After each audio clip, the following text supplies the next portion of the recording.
Discussion keeps the world turning. This is Roundtable. Podcasts. I love them, you love them, and these days everyone is loving them. The podcast market in China is booming, not only here in the country, but internationally as well.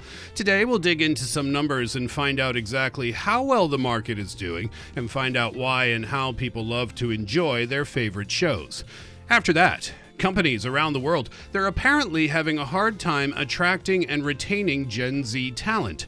As a result, some businesses are now starting to offer very special job perks to attract and retain said employees. Oh my, wait until you hear what some of these benefits are. I'll tell you one thing for sure. Many people think they are ridiculous. Coming to you live from Beijing, this is Roundtable. Laiming is here.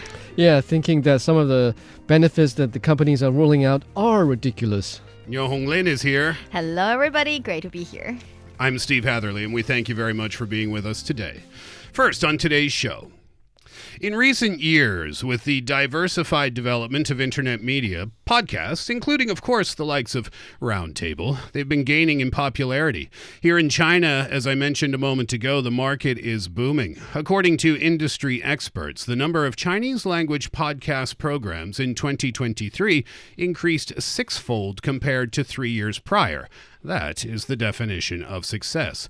Once considered a niche, podcasts are gradually becoming mainstream. So what exactly is it about podcasts that has everyone's ears ringing with excitement? What a great topic for us to explore, considering what we do for a living and what we're doing right now, as a matter of fact.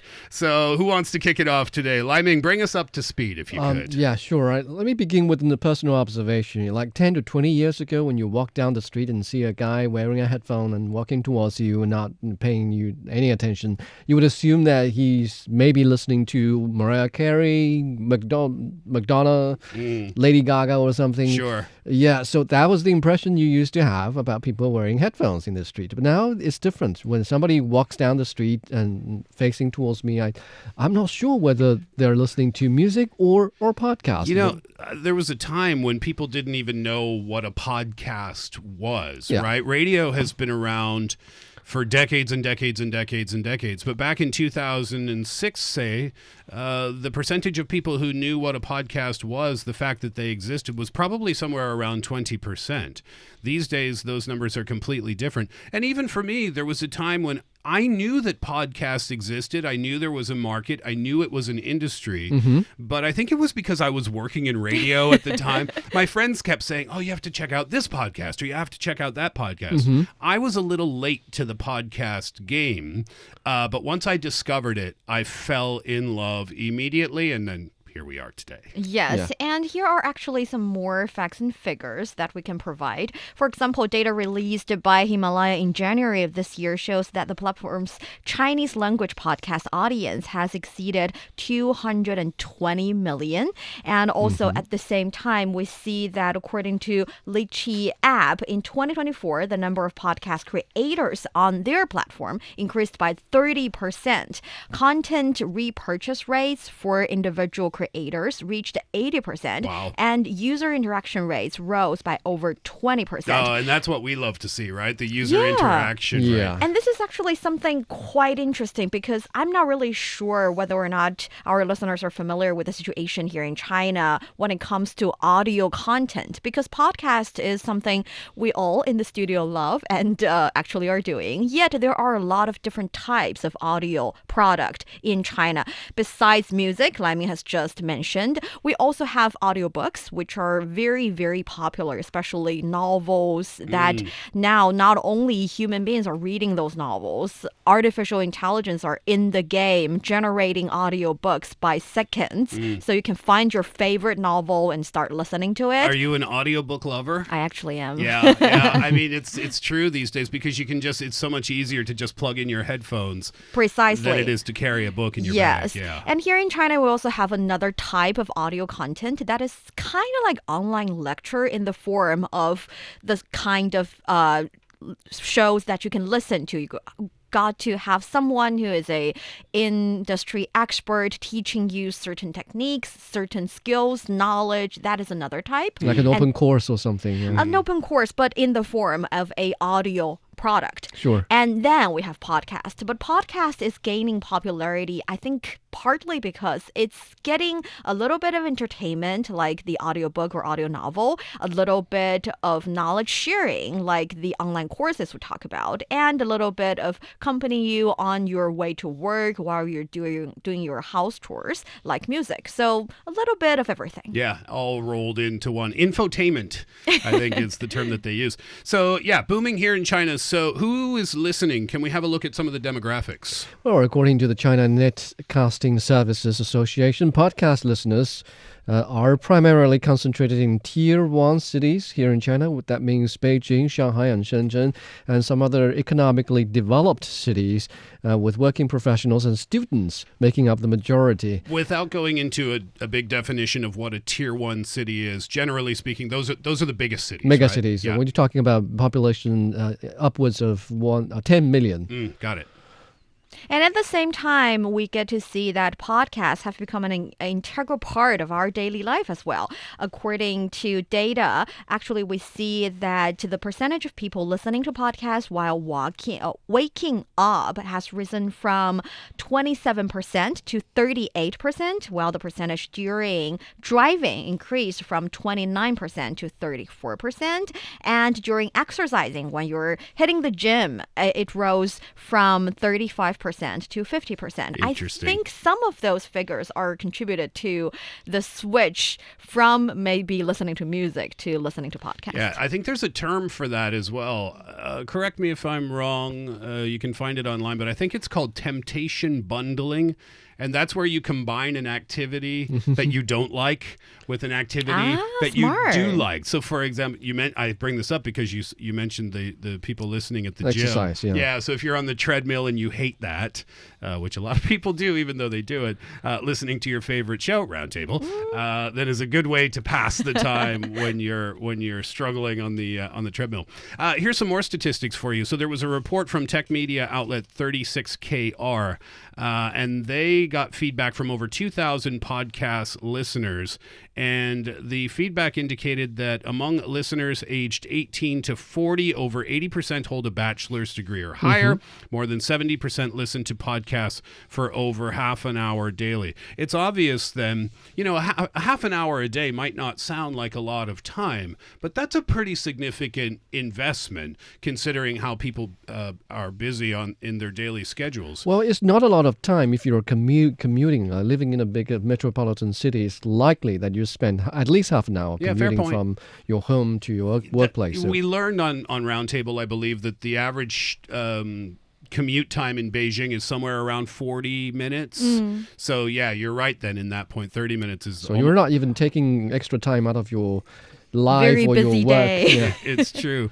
We, as well, here from Roundtable, we put a survey out on Weibo, which is a social media site here in China, if you're not familiar. And we asked people about their podcast listening habits. So what did people have to say there? Well, they said that actually when it comes to listening to Roundtable, as well as some of their favorite podcast shows, they would choose different ways to listen to it. For example, over 54% said that they would skip around and listen to specific parts that they like. And also over... Nearly 30%. Yes, nearly 30% said they play it in the background for company. It's like to keep them company. To keep them company, like what we said, maybe they're exercising, Doing the commuting dishes. times, doing the dishes and everything. Yeah, so not exactly paying attention to every single word, Right. But just putting it on while they wash the dishes or something like that. Yes, and funny enough, we also have someone listening to it from the very starting point to the finish line and just pay full attention, absorbing the knowledge and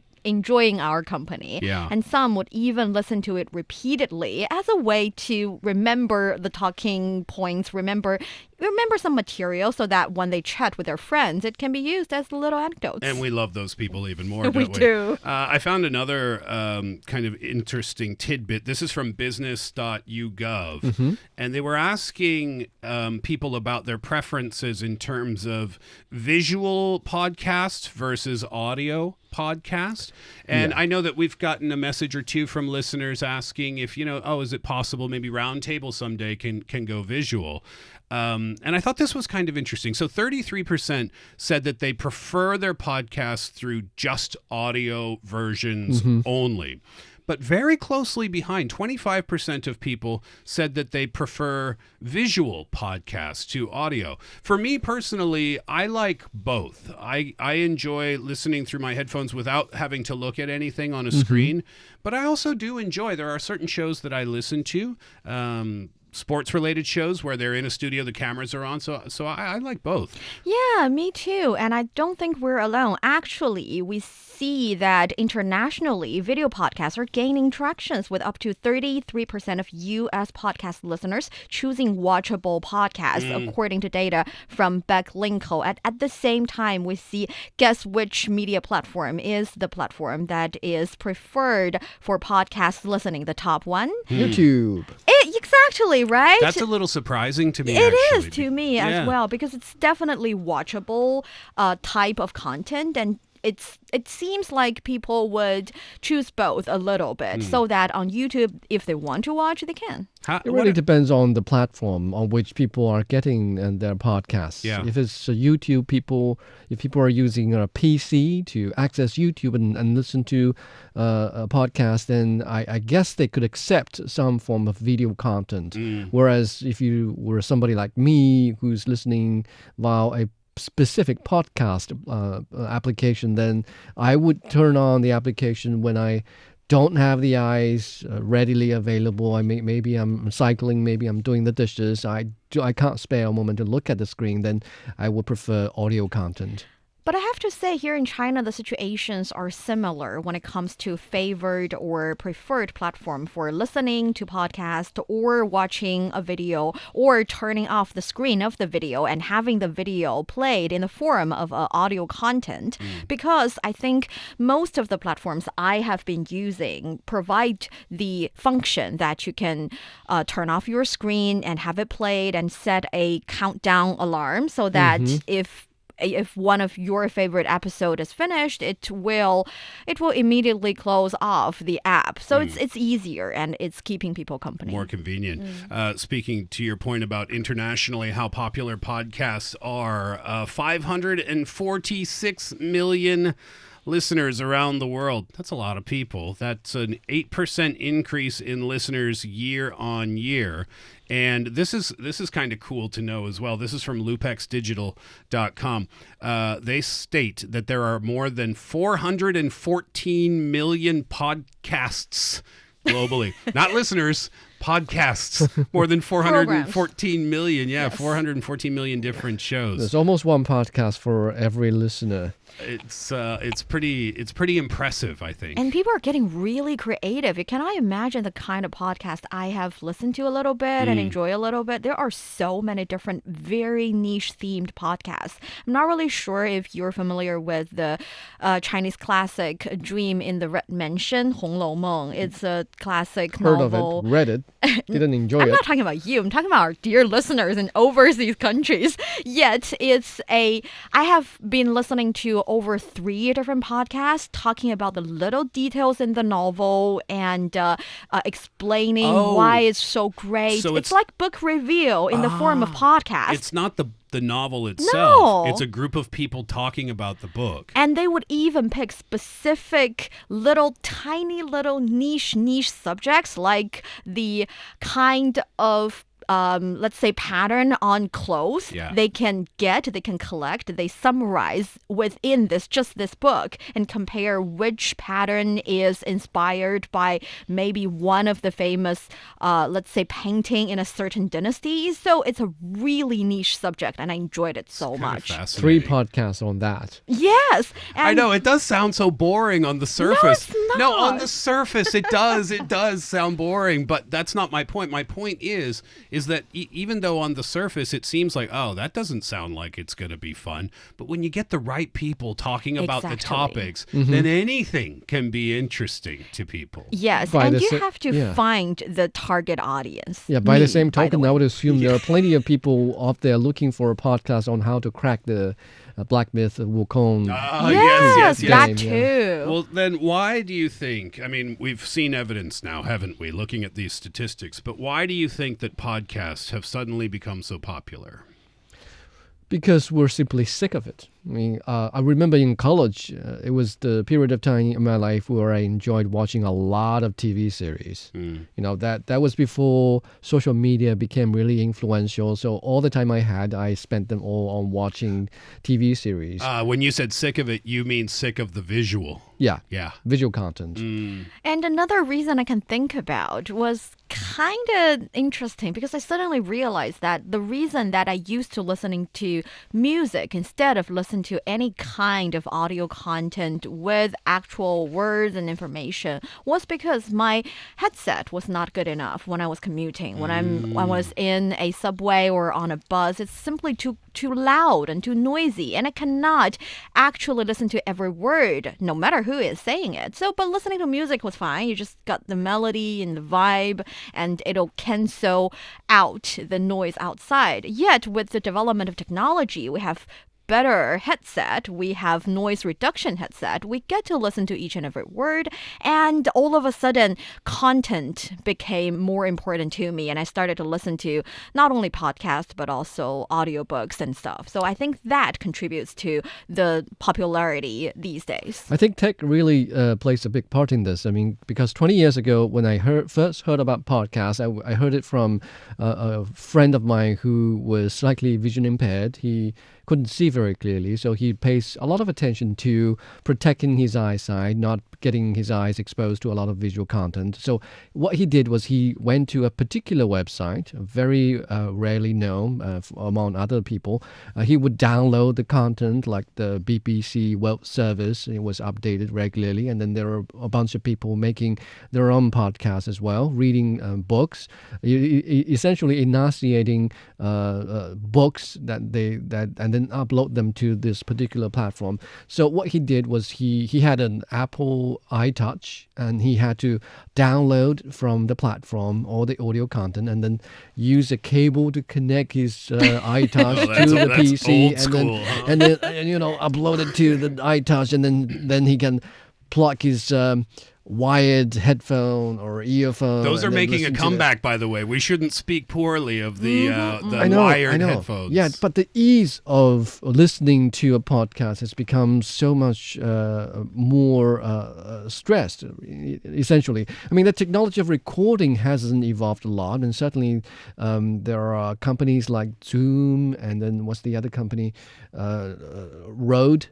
They produce microphones and stuff. Oh, the audio company. Right? I mean, this part of technology, I think they haven't evolved a lot tremendously, but the technology associated with listening, the ease of listening, has made it so much easier for people to listen, and I think that really encouraged more listeners. And I have to admit, and let's say give it to our competitors out there, because the creators of podcasts are doing a really good job. We see more and more good creators, and many of them have been digging in their original or previous industry or genre for a really long time. They gain the experience. They collected, maybe not intentionally, the fun stories and even sometimes the gossip in the industry, and they figure out a really good way to share those things with the targeted audience. They're doing a really good job. I wholeheartedly agree with you in that the quality of the content available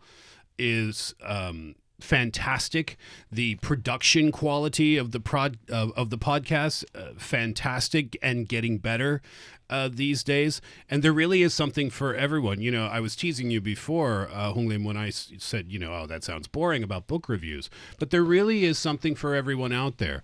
I'm a big fan, and please don't misunderstand, because this is one of the most popular genres in the world. I'm a huge fan of true crime. Not because, you know, I want to be a criminal or something like that. It's just the stories, and they have these expert storytellers on the show sometimes. So there really, truly is a podcast for everyone out there. I think, too, and maybe we didn't touch on this just yet, the popularity of podcasts has to do with companionship. You know, you feel like you are friends with the people that you listen to on a daily basis. And I think there's something to be said for that as well. Yeah, about that, I feel a little conflicting opinions really forming up, because on the one hand, I look back to about 10, 20 years ago when podcasts really started to emerge. That was the stage when only amateur people were getting in the game. You could clearly tell that they didn't have any training in broadcasting or in video. Anybody can make a podcast. Yeah. So it was back then. I think the popularity of a podcast was largely based on somebody's personality. If they were fun people, they really knew fun things, and they had fun ways to express them. Then that was it. Listeners were willing to ignore some of the mistakes and errors and some unpleasant noises in the recording. Yeah. But now things have become more competitive, and we are talking about, like Niu Honglin said earlier, genres and specific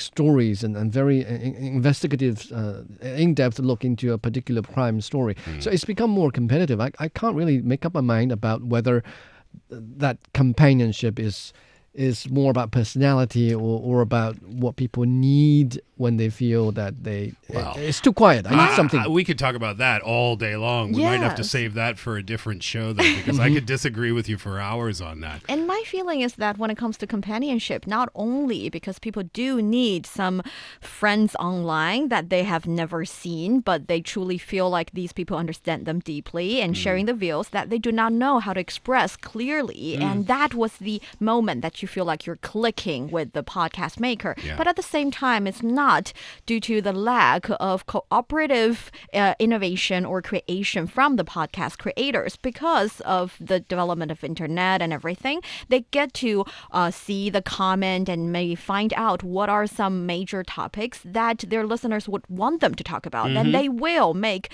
almost like customized shows for them. And those kind of feedback and giving back to the listener group would make listeners feel like we are really friends. You are listening to my demand as well. Speaking of innovation and creation, where are we on AI in podcasting now? Well, I'm not sure if the average listener understands, but I think we are professionals somewhat in this industry, and it's come to our attention that there are AIs available that would help us turn essentially links to media reports into podcasts.